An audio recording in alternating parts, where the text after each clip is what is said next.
I see you guys. Can you hear me?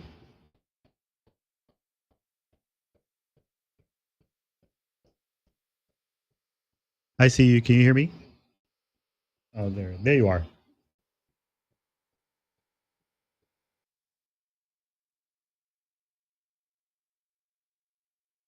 I can't hear you.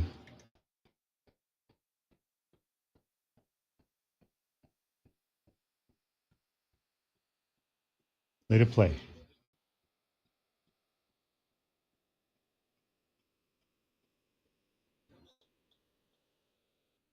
I see you guys. I just can't hear you. Hello? Yes. You can't see Serge? Really? Oh, yeah, no, I'm sorry. You're good. Yeah. Let me go. Yes, now I can. Okay. Yeah, we're good. Okay. You can hear me? Okay, now we can't look. No, they're gonna come back to it. It's gonna stay Okay, there. thanks, Lisa. Okay, you got it, bye. Bye. Scoot that way Scoop. a little bit, right there, the box will be, you're gonna go backwards, go back to here, A hair, about okay. there. There you go. The box will be here. Mm-hmm. And that'll be it. Yeah, he's I done don't wanna this. get too close. No, you're fine. He's been doing this for And when he 4 does, years. you're lucky, because he's done times that you call Anthony, I can't make it, you gotta be there in 10 minutes.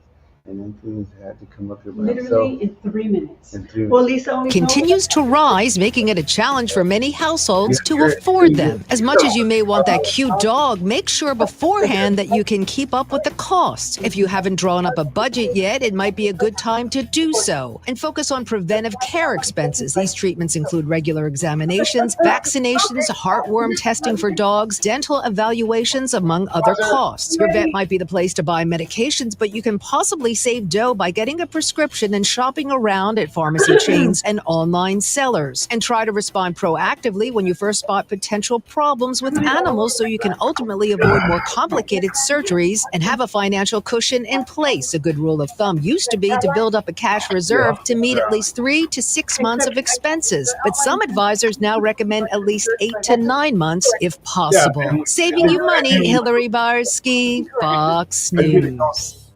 Broadcasting from the Valley's commercial and fleet headquarters studio at PayneAutoGroup.com. You're listening to News Talk 710 KURV.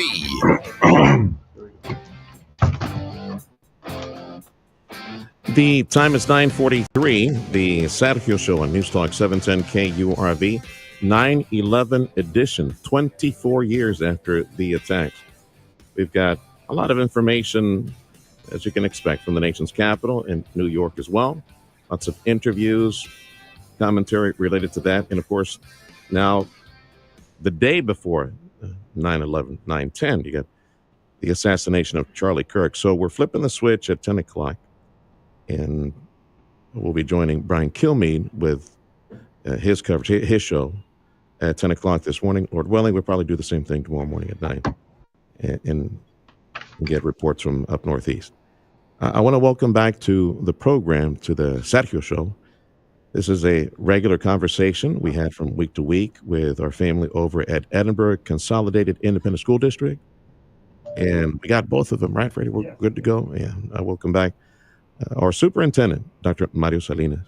And I welcome to the program the Chief Academic Officer for ECISD, Dr. Sonia Rodriguez. Mario, welcome back. And now that we're, 2-3 weeks into the school year, right? Something like that? Yes, we're wrapping up the third week of school. Just like that, 3 weeks gone by. Before you know it, Christmas will be here.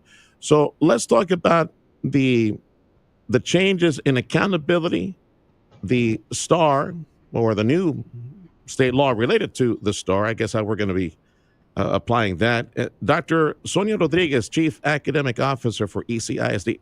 Will that be done this year, Dr. Rodriguez, or is that for the next academic year? What can you tell me? Well, good morning, sir. And actually, our Senate Bill 8, or House Bill 8, it turned into a House Bill, won't be effective. The new exam that the state is proposing will not be effective until the 27-28 school year, which gives us about 2 years to prepare. Excellent.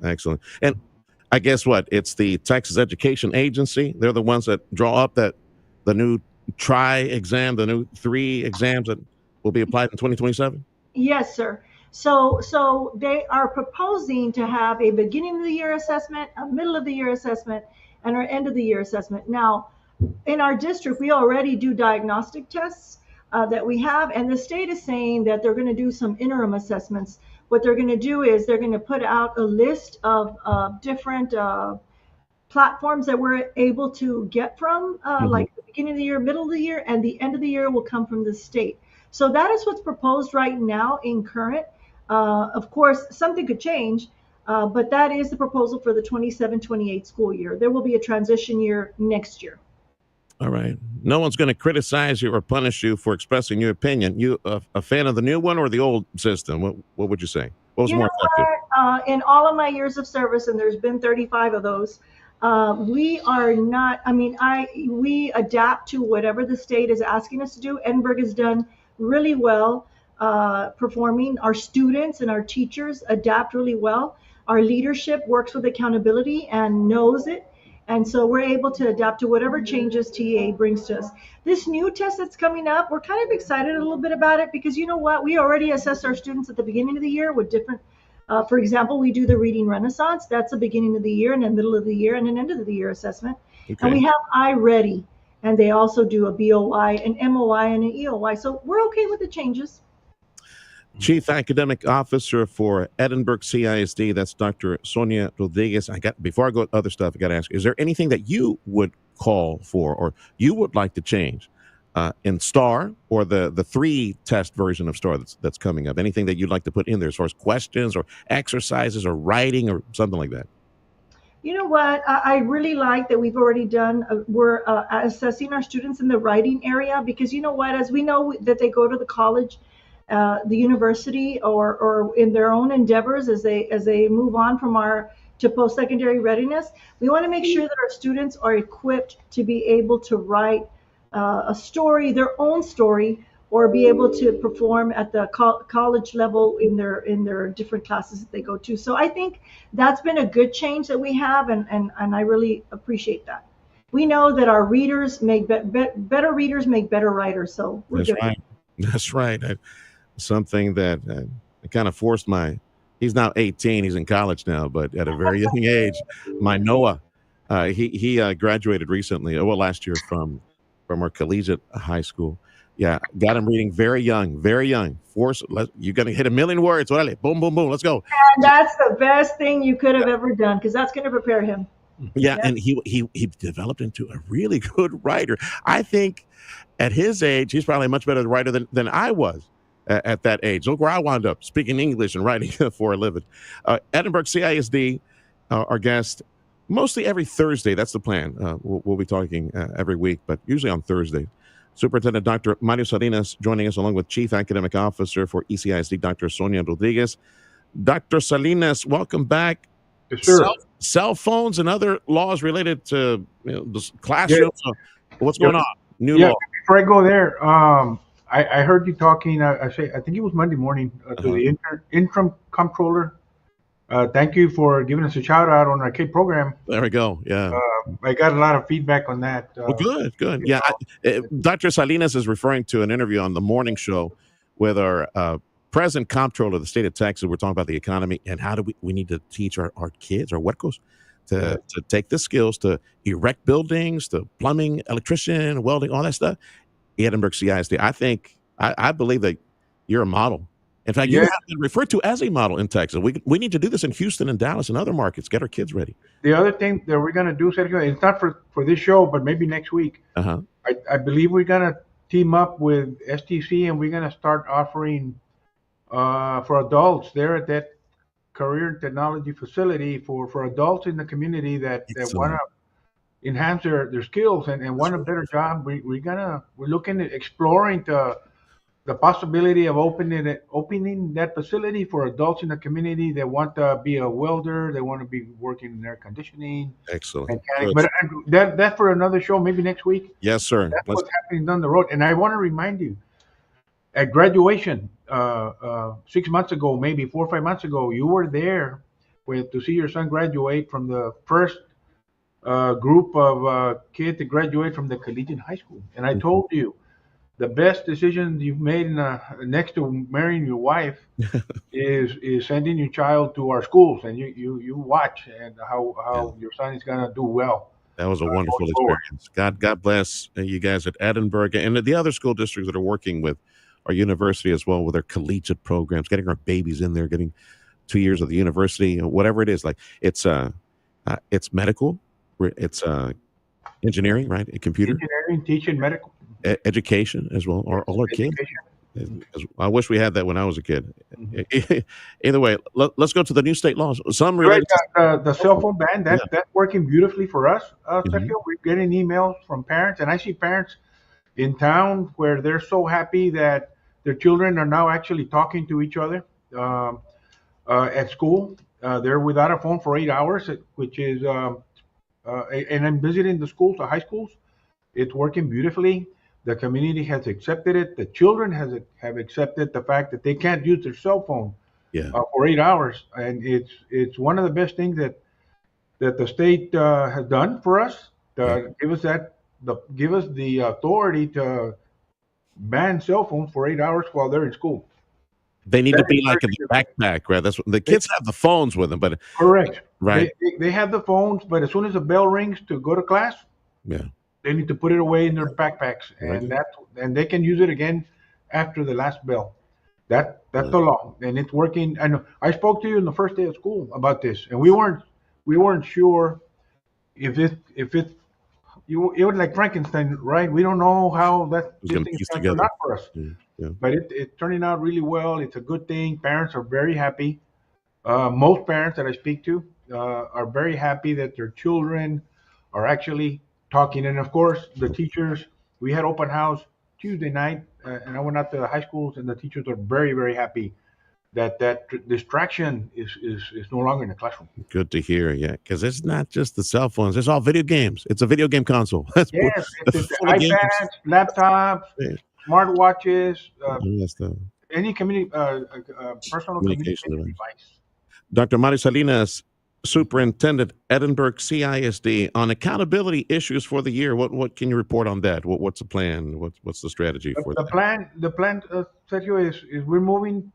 We want more. Almost half of our campuses have an A-rated campus according to the state, based on state assessments, and we want to climb closer to 75% of our campuses get into an A. That's the goal for us. And I was telling Dr. Rodriguez and the rest of the team that we can't be status quo. We need to shake the tree, right? How can we get better? How can I be better as a superintendent? How can our principals get better as being leaders of their campus, so that we can perform at the highest level, as far as the academics. And the other thing that is very unique to public schools, and I'm going to mention it because we're in full swing with the football games. When you go to the game, right? It's not a football. It's not about just a game. It's about a show. It's about production. In addition to the game, there are dance teams from the middle schools and the high schools. There's the flag corps from the band. There's a band. There's the spirit groups. There are so many things going on in a game, where students are in clubs and organizations that we feel that no charter schools cannot reproduce that type of activity. Magnet schools cannot produce that type of activity. Only public schools. That's one of the great strengths that we feel we have in Edinburg. Our fine arts programs are among the very best, where the children perform, but they also learn skills that are not taught in the classroom. Teamwork, working as a team, overcoming disappointment, accepting constructive criticism, communicating with each other, friendship that lasts a lifetime. These things are so important, Sergio. You know that. Yes, sir. With football season in full swing, I want to remind everybody the virtues of sending the children to public schools. We do things that are unique to us, to public school. I'm talking public schools in general. Today being Patriot Day, Mario, 9/11, I suspect there's a lot of observances and activities with the kids and teachers today across the district. Yeah. Are you able to share some of what you know is taking place district-wide today? Well, we know we have our flags at half staff, and at the high schools, they review the 9/11 tragedy for us. That's etched in our minds forever, right? If we were alive when those things happened, but we're right now we're full speed ahead, Sergio, trying to meet these goals, these academic goals that we set for ourselves. Not only for the STAR, right? But there's other programs that the advanced placement program, the CATE program. We're exploring the P-STEM model as well as early college, high school. We're trying to offer programs that parents.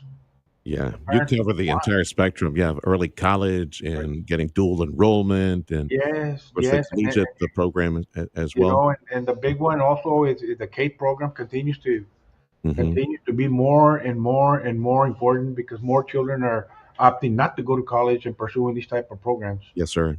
You know what? And I'm looking forward to hearing more reports, this year's report, on how the little ones, the babies, are going to first, second, third grade now, and their reading proficiency, since you had them at K3 and K4, and then the kindergarten, and all these babies were reading, and now they're performing better academically. They're reading, yes. We were out visiting the early grades yesterday, as a matter of fact, the pre-K3s and pre-K4s. The pre-K4 kids are reading already, right, from their training from when they were in pre-K3. So you're right, absolutely right, and Dr. Rodriguez, and you talked about it. Yeah. You become a proficient reader by the time you get out of elementary, you're probably going to graduate from college, right? That's the way to do it. That's Dr. Mario Salinas, Superintendent, Edinburg CISD, and Chief Academic Officer, Dr. Sonia Rodriguez.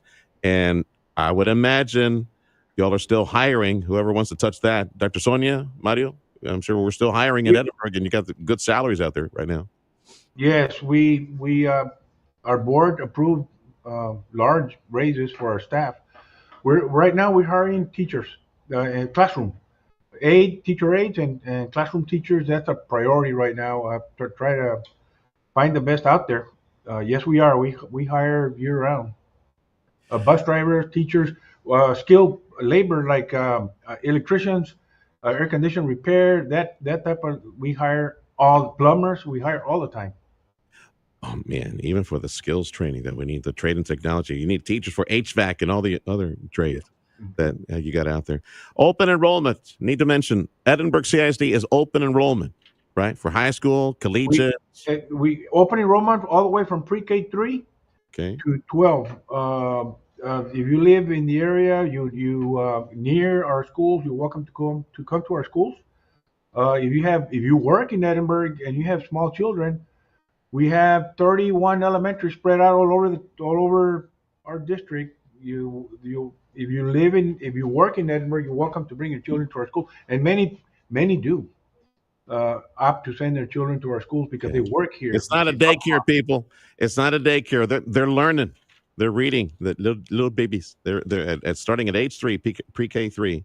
Pre-K3, it's not daycare. They're actually learning letters. They're learning shapes. They're learning colors. And there's no nap time, nothing like that. It's a regular school day, all day long. You make sure they get a good night's rest because they can't be falling asleep in the middle of the school day. It's a school day for the little ones, pre-K3, pre-K4. And Dr. Sonia, before I let you go, about 30 seconds. Anything else you need to mention before I let you go? I'm just excited that I'm able to serve in this community that I've lived in my entire life. Edinburg is the place to be. And if you haven't made it out, as Dr. Salinas said earlier, we're big proponents of our athletic programs, our fine arts programs, our CTE programs. If you haven't made it out to one of our football games on a Thursday night or Friday night, please come out. Edinburg is great and wonderful, and we're doing a great job together. We are stronger together. Thank you so much for your call in, folks. And Lord willing, we'll see you in a few days. That's Dr. Sonia Rodriguez, Chief Academic Officer, Edinburg CISD, and of course our Superintendent, Dr. Mario Salinas. The Sergio Show on News Talk 710 KURV coming up on 10 o'clock. Thank you. Bye. Tune in weekdays to hear the Brad Sham Dallas Cowboys Report. Hi again, everyone.